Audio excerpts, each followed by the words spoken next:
Parar para Vender é um espaço onde recebemos convidados de várias áreas, analisamos vários temas com o objetivo de estabelecermos um plano de ação.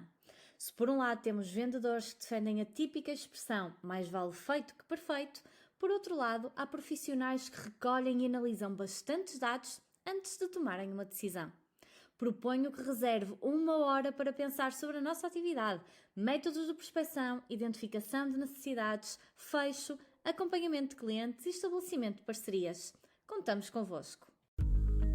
Attention, Parar para Vender fans. Near Business School in Barcelona is where neuroscience meets business. Get top education with their MBA, Masters and Bachelor programs available online and in person. Save 5% with promo code Parar para Vender 5.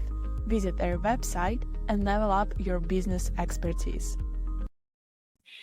Olá, bem-vindos a mais um episódio. Desta vez vamos receber Paulo Moreira. Paulo Moreira, um dos maiores especialistas nacionais de inteligência emocional. Já tivemos aqui a oportunidade de o receber, mas hoje nós não vamos falar de inteligência emocional, vamos falar daquilo que eu considero ser um dos maiores inimigos dos vendedores, que é a procrastinação. Então, sem mais demoras, vamos então receber Paulo. Olá, Paulo, tudo bom? Paulo, estás com o micro fechado? Desculpa, estava coisa. Nada. Pela segunda vez. Obrigado pelo convite, Eduardo. Olá a todos.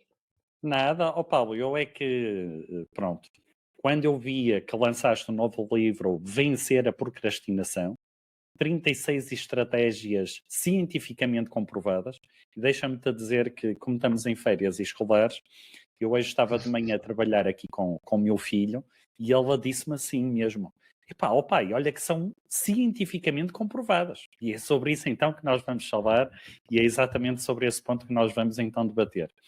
Paulo, efetivamente é a segunda vez, deixa-me-te dizer, é a primeira vez que eu tenho um convidado repetido. Boa.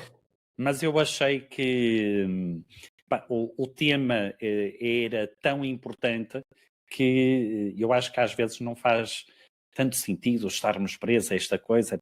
O que é que as pessoas irão achar de haver um convidado repetido? Não, vão achar muito bem, porque o Paulo é um excelente convidado, o tema é importante, portanto, vamos a isso, que é esse o ponto. É outro tema também. É outro tema. É outro tema. Sobre a inteligência emocional, nós a dada altura falamos. Tiveste agora o evento no dia 1 de fevereiro em Lisboa. Como é que correu, Paulo? Foi fantástico. Foi a segunda edição do evento. Foi lá na Aula Magna e tivemos casa cheia e tivemos tido um feedback estrondoso. Por isso, é repetir, tornar este evento anual. Casa cheia, para as pessoas terem noção, o que é que significa casa cheia na Aula Magna? 1.300 pessoas. 1.300 pessoas. Coisinha pouca, não é? 1.300 pessoas, coisinha pouca para ouvir inteligência emocional. Parece-me fantástico. Parece-me fantástico. É muito bom sinal, muito bom sinal. Exatamente, Paulo. Olha, Paulo, então, quando nós falamos sobre este tema da procrastinação, e verdade seja dita, é dentro daqueles treinos de vendas que eu faço com os vendedores, aquele trabalho one-to-one que eu faço com as equipas comerciais, digamos sempre que é um tema que não acontece com todas as pessoas, mas que é um tema recorrente nas empresas. E é sobre isso que nós nos temos que focar. O que é que aqui acontece, Paulo? Eu então trabalho, e só para te dar aqui um bocadinho de enquadramento, eu então quando trabalho com as empresas, eu trabalho com basicamente ferramentas da neurociência, mas trabalho muito alicerçado muito naquela que é a ferramenta comportamental da DISC. E então, agrupando aquilo que são os perfis comportamentais da DISC, eu diria que eu tenho aqui 2 tipos de procrastinadores quando trabalho com os vendedores, ok? E quais são esses procrastinadores? Primeiro, eu tenho aquele tipo de perfil que é um perfil muito focado nos processos, nos sistemas, de como as coisas devem estar estruturadas, e então, muitas vezes a procrastinação tem mais a ver com o quê? Por estarem à espera de encontrar a fórmula perfeita para fazer as coisas, ok? E depois isto é uma chatice, porque como a perfeição não existe, aquilo vai sendo adiado, não é? Sempre à procura da perfeição. Depois temos o outro tipo de vendedores, vamos assim dizer, de perfis comportamentais, que está muito focado nos objetivos, ok? Eu diria até que está muito focado naquilo que lhe dá satisfação, naquilo que lhe dá prazer. E o que é que acontece? Nós, quando falamos na atividade comercial, temos todo o funil de vendas, desde a prospecção, a apresentação de propostas, o discutir as objeções, o fechar o contrato, o termos aqui a venda repetida. E há aqui processos que, uns processos gostamos mais e outros gostamos menos. Mas há uma coisa que todos estamos de acordo, é que para eu ter uma boa atividade comercial, eu tenho que desempenhar todas as funções. Dito isto, este tipo de vendedores, que está focado naquilo que é os objetivos, o prazer, aquilo que lhe dá a motivação, onde é que está aqui a procrastinação? Está nas atividades que não lhe dão tanto prazer. Por um lado, temos aqueles que vão adiando porque estão à espera da fórmula perfeita. Depois temos outros que vão adiando porque, como aquilo não me dá pica, vamos deixando para trás e depois vão criando assim aquelas desculpas, só para eles próprios, que só se enganam a eles. Se calhar fazer a prospecção não é assim tão importante. Se calhar mandar e-mails a perguntar se já analisaram a proposta não é assim tão importante. E então vamos assim adiante. Sendo assim, Paulo, procrastinação. Quem é procrastinador é um preguiçoso ou não? E depois focamos-nos nisto. Olha, quando estavas a falar, estava aqui a fazer match entre algumas coisas que eu falo do livro e o que tu indicaste. Então vamos aqui por passos e vou começar pelo último, que é a tua pergunta sobre se é Muito bem. preguiça ou não. Um dos mitos, e por acaso falo no livro, um dos mitos da procrastinação, e tanto está de vendedores como de pais com filhos, etc., é que a pessoa, se não fosse tão preguiçosa, fazia o que devia ter feito. Então confunde-se muito procrastinar com preguiça.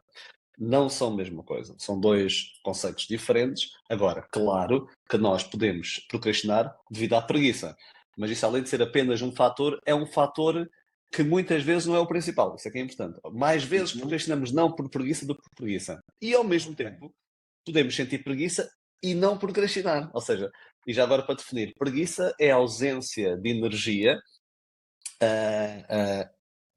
para qualquer tipo de atividade. Então, quando eu sinto preguiça, eu estou a sentir preguiça, os meus níveis de energia estão em baixo, a minha vontade de exercer energia ou ação está em baixo, logo, isto revela-se em várias coisas. Ou seja, eu sinto preguiça para me levantar, para limpar o chão, para responder e-mail. Preguiça é uma coisa geral, generalizada. A procrastinação é o ato é assim que se define, é o ato de adiar uma tarefa voluntariamente, isto é muito importante, voluntariamente, porque pode ser por esquecimento, então voluntariamente eu sei que tenho que fazer aquilo e adio, e cujo adiamento eu sei que vai ter uma consequência negativa. Eu no livro falo de vários indicadores para nós percebermos o que é procrastinar ou não. Então, isto é procrastinação. É quando eu adio uma tarefa que sei que deveria fazer e que vai ter um impacto negativo. Neste caso, os vendedores eu sei que deveria fazer prospeção, ou ligar aos clientes, ou seja o que for, e ao não o fazer, sei que os meus resultados não vão ser tão bons. Okay? Então, a preguiça é diferente. Este é o primeiro ponto. Então, dizer apenas às pessoas deixa de ser preguiçoso não resulta, porque eu não sei as causas que estão a levar a esse comportamento. Isto é muito importante. Quanto à tua questão sobre os dois tipos de procrastinadores que tu identificaste muito bem, eu no meu livro falo do ciclo da procrastinação. Então o que é que eu fiz? Para escrever o livro, tal como fiz nos meus anteriores, sabes que para mim a ciência é muito importante para me basear, para não ser um paulismo, eu acordei, ou pela minha experiência de vida, que vale o que vale. Então eu fui identificando que existem aqui vários pontos, 8 grandes pontos que formam um ciclo da procrastinação. E cada um desses pontos pode nos levar a procrastinar aí, e cada um desses pontos também nós podemos reverter estes gatilhos, estes mecanismos para deixar de procrastinar. O primeiro ponto, a primeira análise que nós devemos fazer são as chamadas características individuais, ou seja, se nós repararmos, existem pessoas à nossa volta que tendem a procrastinar mais do que outras pessoas. Quem te está a ouvir, e tu também da tua experiência sabes que trabalhas com vendedores, que há uns que têm mais propensão. Existe na literatura várias características diferentes, vários tipos de personalidade diferentes. Eu identifiquei no meu livro 8 grandes, daqueles que eu via o maior padrão, mas existem outros. Então, desses 8 que eu identifiquei, um deles é o perfeccionismo. Disseste muito bem. Então, o perfeccionismo quanto maior o nosso grau de perfeccionismo, maior a tendência de procrastinar. Depois podemos falar sobre as causas se quiseres. Então, esse é um dos pontos. Existe, curiosamente, eu estavas a falar, eu estava a lembrar-me disso, outro traço que eu identifiquei na literatura, que não coloquei no livro, por acaso, porque não é um padrão que encontrei nos vários estudos, mas que existem alguns, que é o chamado sensation seeking. E o que é o sensation seeking? São pessoas que gostam de experiência, todos nós gostamos, mas experienciar mais emoções, como disseste, a pica, eu quero é sentir pica. E as pessoas que têm maior grau de sensation seeking são muito mais propensas a procrastinar, porque quando uma coisa não lhes dá pica, como tu disseste, não fazem mais facilmente. Enquanto Ok. outras sabem que aquilo deve ser feito porque faz Ok. parte. É muito Então tu aquela falaste. sensação de ir passando de tarefa em tarefa, não é? Agora dá-me pica isto, ok, vamos agora para outra, agora vamos para outra, ok. Para outra, ou nos processos, como disseste, epá, dá-me uma pica enorme, eu sei lá, fazer prospeção, mas porquê? Epá, agora estar a organizar não sei o quê e os arquivos, os dossiês dos clientes, sei lá, epá, isso não dá pica nenhuma, então salta essas etapas, ou faço pior Ok. essas etapas. Ok. Então, sensation seeking. Então, tu identificaste dois vendedores, dois tipos de vendedores, dois grupos, que têm duas características em termos de personalidade que potenciam a sua procrastinação e que nós podemos identificar e tentar reverter. Ao mesmo tempo, e depois passo a palavra para querer explorar isto, mas só para responder à tua pergunta de forma completa, dentro deste ciclo das 8 etapas, uma segunda etapa, então, primeiro as nossas características, então, perceber se nós somos mais propensos ou não. Perfeccionistas são mais propensos, sensation seeking são mais propensos. O segundo ponto é a tarefa, porque ao mesmo tempo, como tu sabes, há tarefas que de forma genérica são mais propensas a procrastinarmos do que outras. Por exemplo, é muito normal, e há pouco estavas a falar da parte da tese que estás a fazer, não é? É Certo. muito normal procrastinarmos em teses, escritas de livros, relatórios, de forma geral, são tarefas que não nos dão prazer. É muito comum isso acontecer, mas eu não conheço ninguém que procrastine ver uma série na Netflix. O episódio favorito quando sai da Netflix, não conheço nenhuma pessoa que procrastina. Então, existem tarefas que por si só levam a maior procrastinação. Ou seja, Ok. então se nós temos alguém que é mais perfeccionista, ou neste caso até o mais sensation seeking, e depois depara-se ao mesmo tempo com uma tarefa que para ele não é prazerosa, intensifica, retroalimenta-se isto e é muito fácil a pessoa deixar de fazer a tarefa. Ok, ok. O que é que, então, vamos passar aqui para um ponto que é o seguinte, olha, Paulo, e tu estavas a falar, lembrei-me de uma coisa que é o seguinte, dentro desta tese que eu estou a fazer, que tem a ver com desempenho comercial, portanto, aqui com esta área, descobri uma coisa que foi, quando é que foi criado o primeiro estudo sobre o desempenho comercial? E então o primeiro estudo foi criado em 1918, ok? E o que é que se tentava relacionar? Eu sei que isto agora parece não ter nada a ver com procrastinação, mas vamos lá chegar. O que é que se pretendia estudar em 1918? Era se as pessoas nascem ou não nascem para serem vendedoras. Ou seja, se nós nascemos com traços de aptidão ou não. Dito isto, ora bem, Paulo, eu vou-te dizer assim, Paulo, mas eu tenho 46 anos, eu toda a minha vida procrastinei, não vai haver agora nada que me vá deixar ou fazer com que eu deixe de ser um procrastinador. Ou seja, eu nasci assim, olha, não há nada a fazer. É mesmo assim ou há mesmo estratégias que nos podem ajudar? Se não houvesse, não tinha escrito este livro. Quando eu falo das 36, não foi o número que eu atirei ao ar, foram 36 pontos de entrada, 36 mecanismos causais que levam à procrastinação. Por exemplo, das 8, e eu podia pôr muito mais, das 8 características, eu coloquei uma estratégia para cada característica, para tentar reverter. Das tarefas, das 5 grandes grupos de tarefas que eu identifiquei, coloquei 5. Então, em cada momento do ciclo, pus essas estratégias. E o que acontece? Este ciclo, como eu disse, inicia desde a característica individual, a minha propensão natural, como disseste, a minha predisposição, até ao fim do ciclo. E eu posso ter maior dificuldade, é tudo um grau de dificuldade, não é um grau de certeza, é maior dificuldade em deixar de procrastinar, vamos pôr pelo meu traço. Ok, sou perfeccionista, para mim é muito difícil reverter isto, ok, então vamos focar-nos na tarefa. Mas se calhar a tarefa em si não consigo muito bem. Então vamos focar-nos nos pensamentos associados à tarefa, que é a terceira parte do ciclo. Então, se não der, então vamos focar no quarto ponto, que é das emoções. Então isto quer dizer que nós temos vários pontos de entrada dentro do ciclo que, se centrarmos, conseguimos reverter. Agora, posto isso, eu meto essas estatísticas no livro, toda a população procrastina. Existem, por exemplo, os estudantes, mais de 90% procrastinam. Todos nós procrastinamos em algum momento da nossa vida, vai sempre acontecer, porque é a base, e já agora de forma geral, a base da procrastinação, a base sólida que depois reverte nisto tudo, é o evitamento do desconforto. Ok. Isso é uma coisa, ou seja, é o facto daquela tarefa não me dar prazer. De forma geral é isto, e depois este prazer pode-se ver a vários níveis. E esta é a base. E isto é na natureza humana, como tu sabes. A natureza humana é evitar esse desconforto, esse desagrado. Nós temos maior propensão para pesar aquilo que é negativo. Então, esta é a base, vamos sempre procrastinar. O que é que nós devemos ter cuidado? É quando a procrastinação é crónica, é recorrente e causa um real dano na nossa vida. Por exemplo, um vendedor, focando aqui no teu público-alvo, é assim, um vendedor, se procrastinar, é muito mais prejudicial, porque é a sua atividade, é assim que vai faturar, ao ser avaliado, ou seja o que for, os seus resultados estão dependentes daquilo que faz, do que alguém que se calhar tem outro tipo de funções, ou procrastinação se calhar na vida pessoal, em que a pessoa não muda aquela lâmpada. Agora estou-me a lembrar de uma lâmpada que tenho que mudar ali na casa bem há não sei quanto tempo, não tem assim uma consequência tão negativa. Então, para um vendedor tem ainda mais, e se eu procrastinar muito, vai ter um resultado mesmo muito negativo na minha vida. Então, é nesses momentos, procrastinação recorrente, que eu tenho que ter mais cuidado e trabalhar. Ok. Já agora ao Paulo, do estudo que eu referi há um bocado, a conclusão também foi a mesma. Ou seja, nós com formação e com treino podemos também ter bons resultados, ok? Voltamos aqui sempre ao mesmo, não é? Boa. Ninguém nasce, nós fazemos-nos, não é? Agora, Sim. diz, Paulo.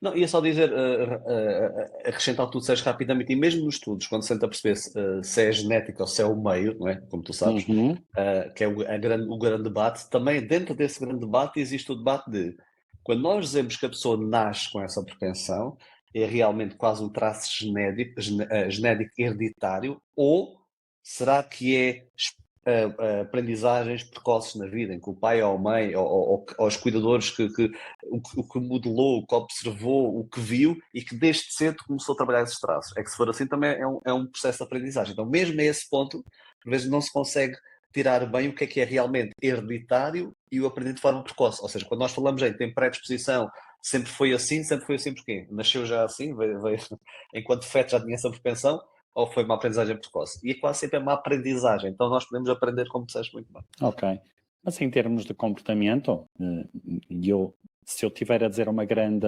asneira, por favor corrige-me, mas eu acho que mesmo em termos de comportamento existe algo que é intrínseco a nós humanos, que é o livre-arbítrio, não é? A possibilidade de eu querer alterar aquele que é o meu comportamento, implica querer também alterar aquele que é o meu pensamento, certo?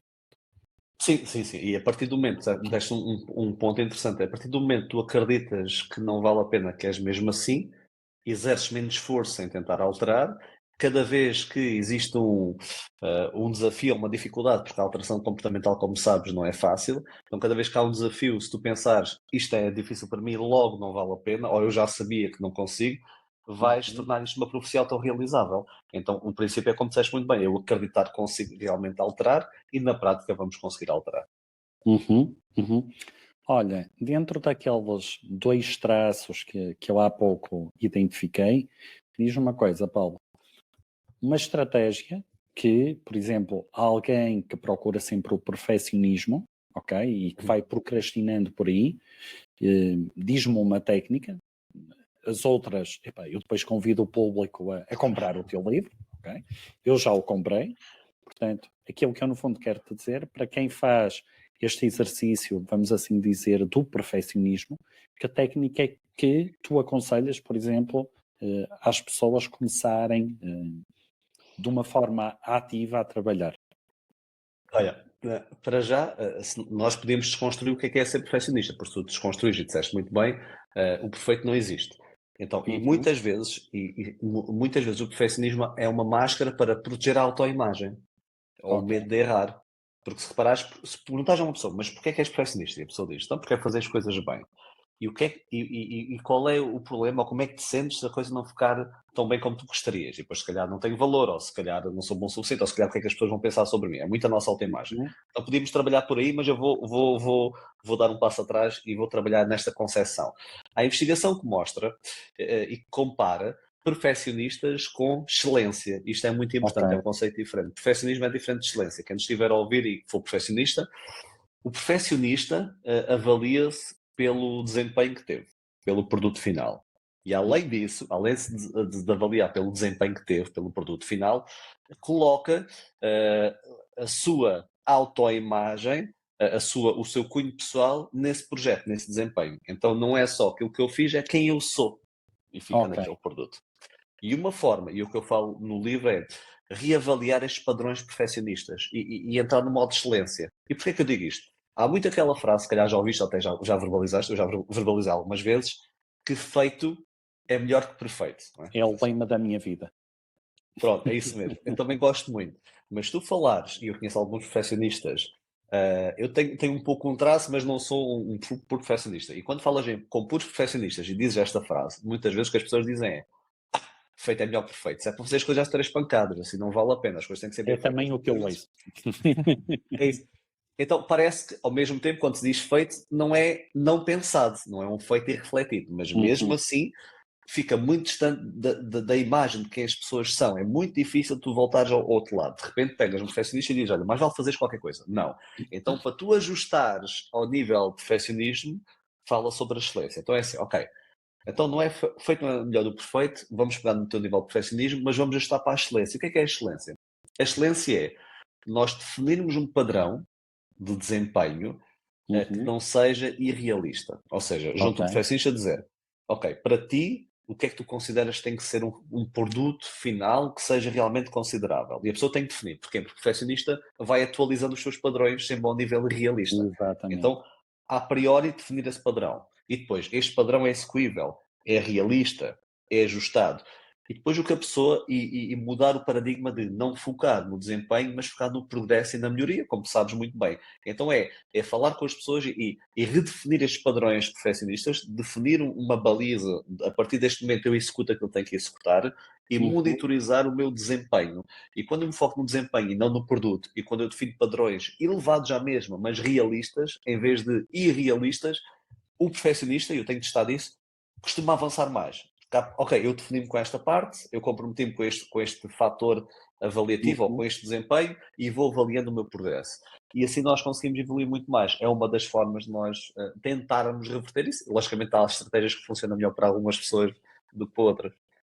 Ok. Olha, Paulo, tu deste um bocado aí disseste um conceito que eu acho, iria-te pedir que explicasses um bocadinho melhor esse conceito, porque podem estar pessoas que nos estão a ouvir e não dominam tanto esses conceitos, vamos assim dizer, desta área mais comportamental, da psicologia, que é o conceito da autoimagem. Se tu Ok. pudesses definir assim muito brevemente o que é a autoimagem, como é que tu definirias, Paulo? Assim, a autoimagem é a avaliação que nós temos de nós próprios, ou seja, Uhum. e pode ser de vários paradigmas. Eu tenho a minha autoimagem, vamos expor de, sei lá, pessoa competente, ok? Então, vendedor competente, ou pai, pronto, uma autoimagem. E nós temos várias imagens de nós próprios. E o ser humano, é uma característica nossa, tem a tendência de preservar essa autoimagem, que quer projetar para fora e também para mim próprio. Ou seja, se eu tento passar, por exemplo, eu, Paulo Moreira, de um profissional exímio, vamos supor, muito competente, eu vou tentar preservar essa imagem para ti, Uhum. para quem me está a ouvir, e um perfeccionista, por vezes, um perfeccionista tem a tendência de colocar esta sua autoimagem naquilo que faz, ok? Tu, Uhum. Eduardo, vamos supor, fazes alguma coisa, por exemplo, um podcast, ou um projeto qualquer, ou a tua tese, é a tese. Agora, será que tu vais deixar a tese ser avaliada pela tese? Ou tu vais estar a tua imagem na tese, estás a perceber? Porque são dois conceitos diferentes, mas o perfeccionista tende a juntar muito um ao outro. Eu percebo isso, eu pedi isso e pedi porquê ao Paulo? Porque muitas vezes, e atenção, uma coisa não obriga a outra, ok? Mas eu muitas vezes estou a trabalhar com vendedores com este traço de perfeccionismo, ok? E muitas vezes a autoimagem que eles têm deles próprios é uma autoimagem de baixa autoestima porque nunca chegam à perfeição. E muitas vezes Ok. aquilo que eu faço quando estou a trabalhar com esse tipo de equipas é pôr a malta, a equipa de vendas, a avaliarem-se uns aos outros. Exatamente para quê?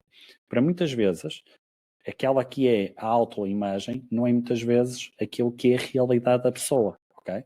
E às vezes a pessoa até fica admirada a pensar assim, epá, mas aquilo que eu faço pode ser tão melhorado. Ok, pode, mas repara numa coisa, do que pode ser melhorado, se calhar falta 5% para os 100%. Tu já fazes 95% muito bem.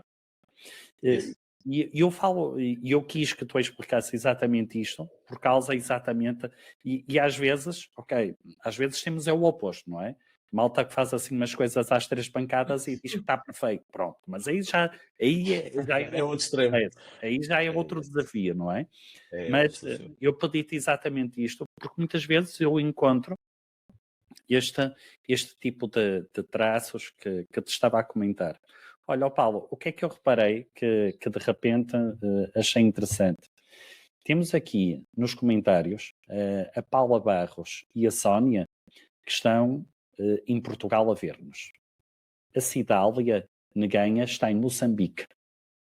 E depois temos aqui, aparece-nos aqui como LinkedIn user, mas no LinkedIn está Rubens Soriano, que está no Brasil. Portanto, olha, temos aqui 3 continentes a assistir à nossa conversa em direto, pá, que eu acho que é uma destas grandes vantagens da tecnologia. Fazendo agora a ponte para aquilo que é a nossa realidade e não procrastinando o nosso assunto.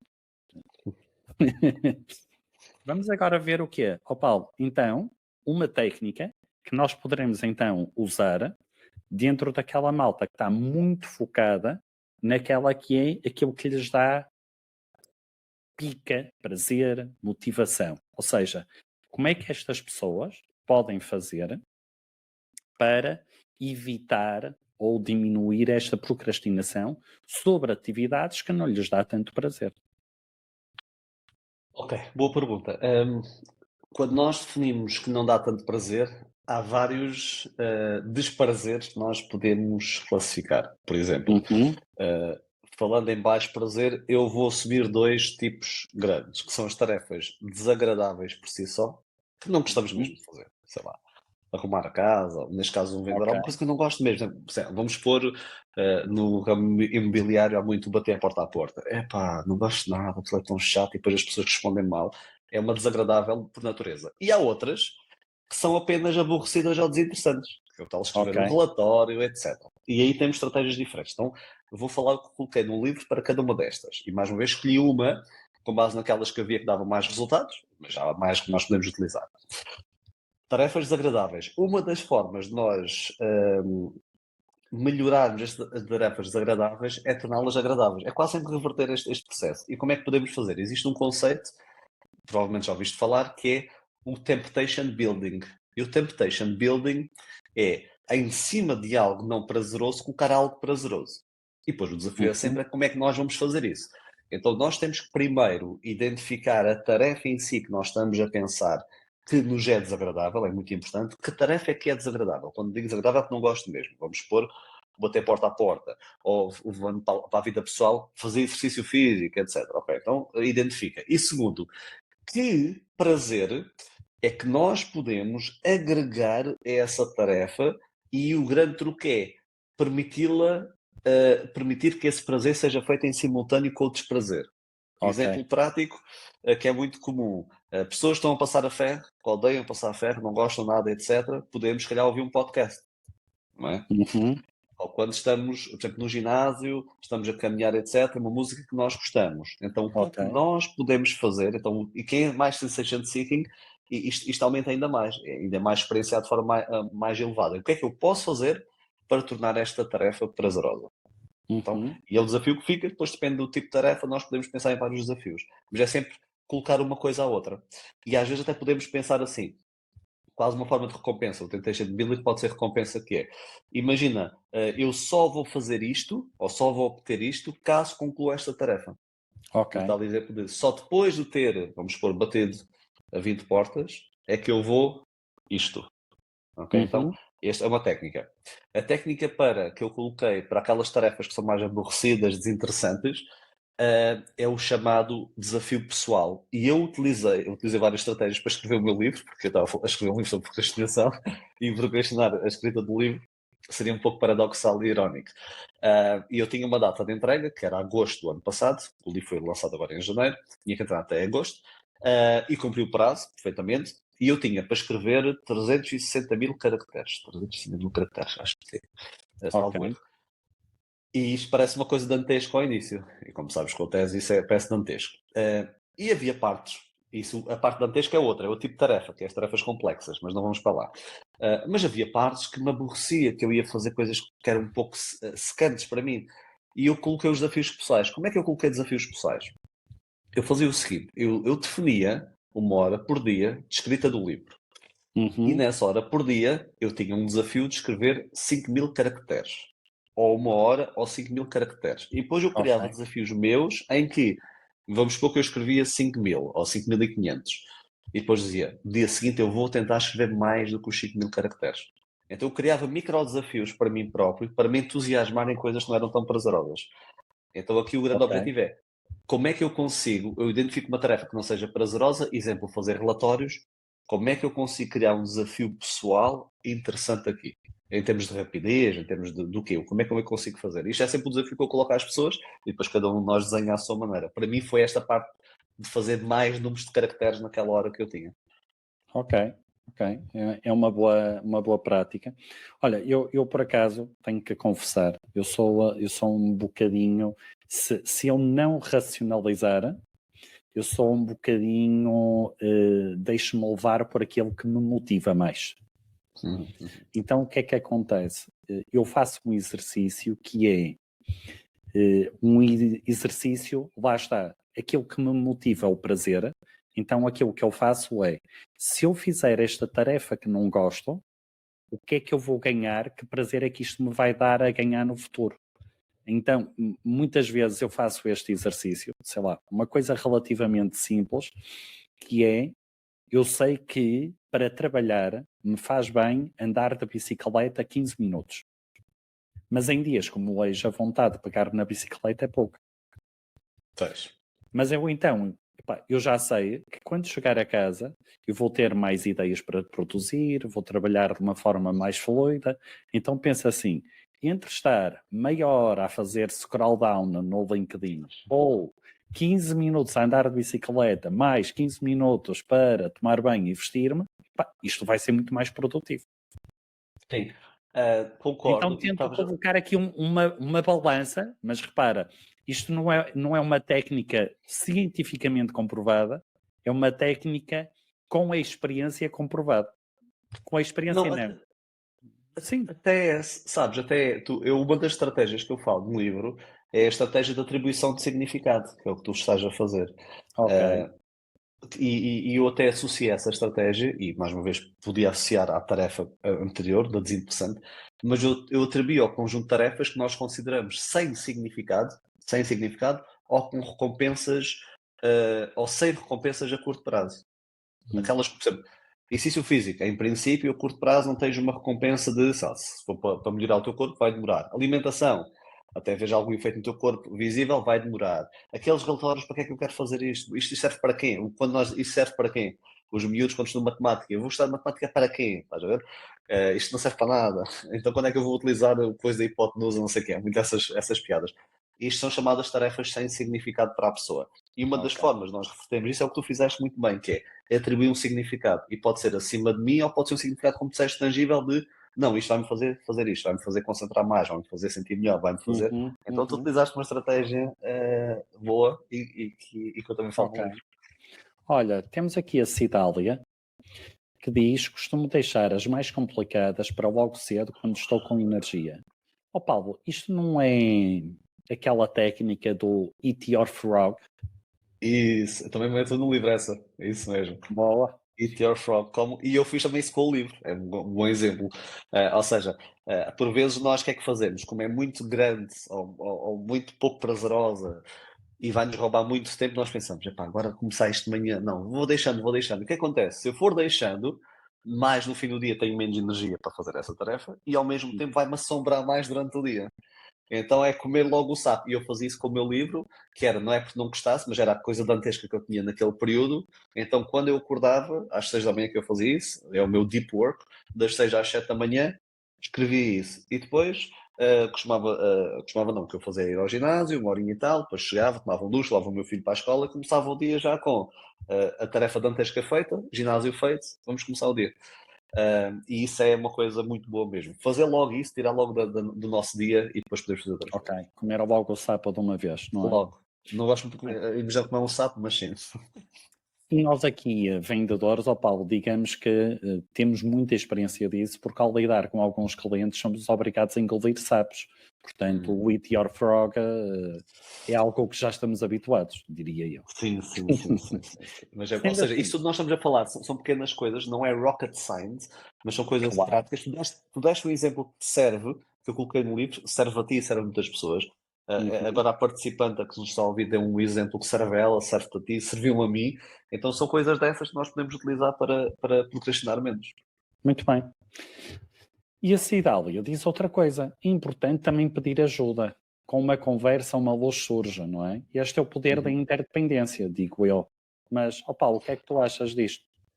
Sim, eu não falo concretamente sobre isto no livro, mas claro, ou seja, este é um exemplo. Nós estamos agora aqui a falar e a trocar opiniões e ideias e vai-nos enriquecer. E por vezes nós estamos tão focados naquilo que estamos a fazer, ou fechados, ou com as nossas concepções sobre o que é possível ou não, que alguém de fora pode nos dar uma visão diferente e necessária para conseguir avançar de outra forma. Por isso concordo.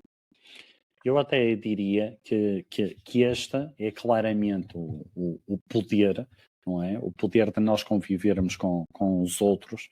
E eu até diria mais que este tipo de projetos, quando nós nos sentimos procrastinados, eu acho que na realidade nós não temos que ter vergonha disto. Aliás, devemos é partilhar com as pessoas que estão à nossa volta, porque efetivamente, tal como a Cidália disse, podem nos dar novas ideias, ou como se diz agora ninguém tem novas ideias, tem novos insights. Mas pronto, ou ideias ou insights, nós podemos então contribuir com isso.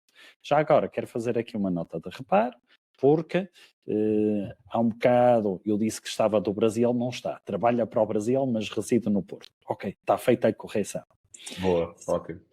Sendo assim, temos aqui outra tarefa que eu acho que tu tens isto identificado no teu livro, que é o quê? Alguém que nos diz assim: perco a energia em tarefas longas, onde os resultados só aparecem na conclusão total. Estou a tentar dividir as tarefas em etapas. Sim, ou seja, para já são dois fenómenos diferentes. Uhum. Nessa aí que não tem, ou seja, parece-me que essa tarefa identificada é mais aquela tarefa que não tem uma recompensa, como eu estava a dizer, a curto prazo. A tarefa Certo. só aparece lá no fim. Mas a estratégia que a pessoa falou, que eu também falo e também certamente conhece, que é o chunking, são para tarefas mais complexas, que também fiz com o meu livro, que era, se eu tenho 360 mil caracteres, se eu pensar nisso, nem escrevo nada. Agora, Exatamente. 5 mil caracteres e dividir pelo meu tempo, pelo meu ritmo de escrita, pois já há dias que era para fazer pesquisa, não dava, dividir por 5 mil. Então, se nós fatiarmos, nós conseguimos ir avançando e a coisa resolve. Ao mesmo tempo, e já para dar aqui outra estratégia em cima, quando nós temos coisas que não sabemos bem como é que vai ser o final, como é que vai acontecer, por exemplo, vamos supor que tens um vendedor que quer faturar 200 mil euros este ano, uma coisa assim. Mas a Certo. pessoa não sabe bem como e que produtos, etc. E às vezes, então vamos começando. Isto pode ser, nós vamos começando, testando, vendo, ajustando. É perfeitamente plausível. Mas podemos utilizar uma estratégia que certamente conheces, que é o chamado planeamento invertido. E o planeamento invertido é, eu chego ao fim. Então, ok, se hoje, vamos supor que é daqui a um ano, se hoje estou a faturar 200 mil euros, e hoje passou um ano, o que é que eu preciso ter hoje para ter faturado isto? Então tenho X produtos, ou X preço, ok, e depois vou voltando para trás até o dia de hoje. Que produtos é que tenho, quantos é que tenho que vender, quantos contactos. Então, invertendo o planeamento dá-me uma visão muito mais clara daquilo que eu preciso fazer. Ok. Olha, eu estava aqui a ver aqui também um ponto que eu acho que é importante realçar isto para quem nos está a ouvir do teu lado e que tem a ver com o teu livro e da forma como ele está feito e na forma como ele está elaborado. No sentido que é, todas estas técnicas que tu indicas têm exercícios práticos que Isso. depois as pessoas podem, com lápis e borracha, portanto, poderem utilizar. Mas, acima de tudo, e para mim, para quem possa dizer assim, epá, mas eu não tenho tempo para ler o livro. Ok. Mesmo para essa malta que venha com essa desculpa, não tenho tempo para ler o livro, tu no final tens aqui uns resumos, não é? Eu diria resumos de publicações Europa-América, isto para quem é dos anos 80 e 90, como é o nosso caso, presumo eu, em que tu tens aqui exatamente um conjunto de características que as pessoas possam ter e as estratégias que elas possam utilizar. Sim, sim. Para já, isso de não ter tempo para ler é sempre uma falácia, porque nós, a tristeza, sentar-se com qualquer pessoa, e há pessoas que têm N filhos e N trabalhos, e dá tudo, mas tem mais do que outros, no sentido, distribui mais o seu tempo prático de uma forma ou de outra. Mas se nós tirarmos 15 minutos, se a pessoa não tem 15 minutos por dia, 15 minutos a pessoa lê 10 páginas. 10 páginas, este livro tem 200 e tal, no mês lê o livro. Pronto, este é o primeiro ponto. E segundo, tu disseste muito bem, o livro, eu tentei tornar o livro prático. Eu até digo, inclusive, quando começamos com as estratégias, com o trabalhar este ciclo da procrastinação, digo mesmo, se ainda não começaste a preencher, por favor, volta atrás e faz, antes de avançares. Senão a pessoa lê a N estratégias, o ciclo, e depois não incorpora nada. Então é muito importante ir fazer, e mesmo assim no fim, como disseste, ainda resumi tudo esquematizado para dar essa força e essa facilitar. Para a pessoa não ter que voltar atrás, qual era a página onde estava, e no fim está tudo resumido. Sim. Muito bem. Olha, Paulo, eu sei que já é uma força da expressão, mas é mesmo verdade. O tempo passa a voar, já passaram 45 minutos desde o início da nossa conversa e eu acredito que possa haver aqui questões que quem nos está a ouvir queira colocar-te. Aquilo que nós vamos fazer vai ser uma coisa muito simples. Enquanto as pessoas vão pensando se há alguma questão que queiram ou não te queiram colocar, aquilo que eu vou fazer vai ser um bocadinho, olha, partilhar quem ainda não te conhece, e acredito que haja já muita pouca gente que não te conhece, partilhar aquilo um bocadinho que é o teu trabalho. Ou seja, eu estou aqui no teu site, ok? E dentro do teu site, para quem quiser conhecer um bocadinho aquilo que é a sua inteligência emocional, quando falamos de inteligência emocional, da autoconsciência, do controle, da consciência social, dos relacionamentos interpessoais, tu tens aqui este e-book que permite às pessoas efetivamente poder recolher esta informação. E depois está aqui, então, quem é o Paulo Moreira e de que forma é que tu, então, podes ajudar as pessoas. Neste momento, a pergunta que eu te faço é o seguinte, Paulo, tu tens muitos programas na área da inteligência emocional, programas online, mas também programas presenciais, como foi o caso do auditório na Aula Magna. Estás a pensar criar algum conteúdo agora para a procrastinação para além do livro? É uma excelente questão, sabes? Ainda é uma coisa que eu gostou de debater, porque tem sido um ano com um arranque muito forte. Eu estava a falar, ou seja, desde o evento, nós estamos a lançar uma nova marca com produtos diferenciados, um novo programa também. Então ainda não houve aquela oportunidade de realmente tentar dar um seguimento lógico à construção do livro. Foi um desafio que me fizeram quando escrevi o livro.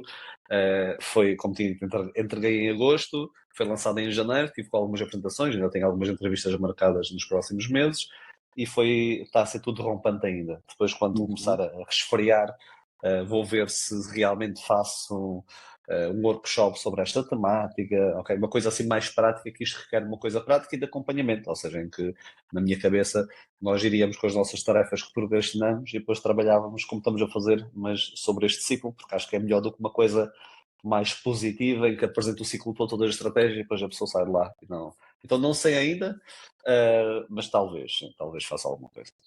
Ok, muito bem, Paulo. Então, dentro dos programas que tu tens, vais lançar brevemente algum programa ou não? Nós está agora a decorrer um curso intensivo, que é um curso com videoaulas e com mentorias online, mas vamos ter a nossa certificação no fim de abril. Penso que de 26 a 30 de abril em Lisboa. É um programa presencial que nós temos de 5 dias, é a nossa certificação. E de resto, a minha vida é na parte corporativa e na parte académica, a dar aulas também. Mas para o último semestre estamos a pensar em lançar aqui um novo programa que estamos a desenhar, sobre literacia emocional, também à volta do tópico das emoções. Ok, muito bem, Paulo. Olha, Malta, acho que os teus esclarecimentos foram claros, porque as pessoas ainda não apresentaram aqui nenhuma questão. Aquilo que eu, no fundo, agora te queria dizer, em termos de conclusão daquela que está a ser a nossa conversa, era se tu queres deixar alguma dica para quem nos está a ouvir para poder lidar, gerir melhor esta questão da procrastinação naquilo que tem a ver com o processo comercial. Sim, eu acho que é muito importante e a mim ajudou-me imenso. Também, quando escrevi este livro, também ajudou-me a reduzir a minha procrastinação. Entender o ciclo, entender, por exemplo, só saber que não é preguiça já desmistifica. Se não fosse preguiçoso, porque eu estou a trabalhar numa variável que é errada. Porque eu posso Ok. não ser preguiçoso e ser perfeccionista. O tal exemplo, ou ter a sensation seeking, ou seja o que for. Então, entender o ciclo é importantíssimo. Entender que há coisas que são minhas, há coisas que são da tarefa, há coisas que são parte do ciclo que continua. Então é conhecer, digamos, conhecer o nosso inimigo, não é? Exatamente. Já diziam grandes pensadores, conhecer o que temos à nossa frente, porque mais informação é poder nesse sentido, porque aí nós conseguimos trabalhar de forma proativa e não andar aqui com mitos, ideias erradas que depois faz-nos boicotar e achar que nós é que temos algum problema. Então, investiguem, procurem, não é só o meu livro, outras fontes de informação, logicamente, conheçam melhor o que está à vossa frente e que dessa forma vocês vão arranjar estratégias mais adequadas. Ok. Para quem quiser saber onde pode adquirir o livro, pronto, olhem, temos as plataformas sempre, a FNAC, a Bertrand, todas as outras. Isso. O livro é um excelente investimento por 15 a 16 euros, depende dos sítios onde vocês possam encontrar. Portanto, eu quero deixar aqui este forte convite para que vocês então invistam em vocês mesmos e possam então vencer este inimigo que a dada altura todos nós temos, não é? Até para apresentar alguns números que o Paulo tem no livro, temos então que 80% a 95% dos estudantes em algum momento procrastinam, 75% dos estudantes definem-se como procrastinadores, 95% da população em geral procrastina e 15 a 20% dos adultos procrastinam cronicamente, ok? Portanto, se passarmos isto para a realidade dos vendedores, para a realidade da atividade empresarial, os números não estarão muito longe destas estatísticas, portanto, eu considero isto claramente um forte e importante investimento para aquilo que é o alcance da performance comercial. Olha, Paulo. Eu até costumo dizer só que a procrastinação é aquele assassino silencioso. Há coisas que nós fazemos e que não fazemos bem e que são visíveis. Agora, a procrastinação é a inação, é a ausência de fazer algo que por vezes achamos que não nos afeta tanto, mas afeta. Então acho que este assassino silencioso, como o chamo, é importante termos atenção a ele e conhecermos, como disseste muito bem. Exatamente. Olha, Paulo, eu quero-te agradecer imenso pela tua presença. Eu sei que estás numa altura que a tua agenda é sobrecarregada e quero exatamente mostrar-te a minha gratidão por teres encontrado um espaço, por ter vindo aqui ao Parar para vender. Muito e muito obrigado por isso, Paulo. Olha, tenho a certeza que mais oportunidades irão acontecer e que nos iremos encontrar. E olha, também quero aqui, desde já, eu sei que não é o tema, mas eu acho que é importante, às vezes estas coisas não ficarem só em conversas, vamos assim dizer, de corredor, mas ficarem, olha, registadas, que é o seguinte, Paulo, para além de seres uma pessoa com muito conhecimento, que isso não há quem eu possa negar, eu quero agradecer também a tua enorme disponibilidade para dúvidas que por vezes eu tenho e que tu sempre te mostraste até agora disponível para me ajudar a resolver. O que também faz de ti não só uma pessoa inteligente, mas também uma pessoa humilde com espaço para os outros. Portanto, Paulo, olha, muito obrigado e agradeço-te imenso por isso. Paulo, só me vou despedir das pessoas, não saia já daí de atrás das cortinas, está bem? Está bem, até já. Então vá, até já. Então, meus caros, quero-vos agradecer imenso. Este foi um episódio com enorme valor. Eu tenho a certeza que vai ajudar todos vocês que, a dada altura, como eu, no meu caso, que a dada altura procrastinamos. Então aqui um conjunto de técnicas importantes.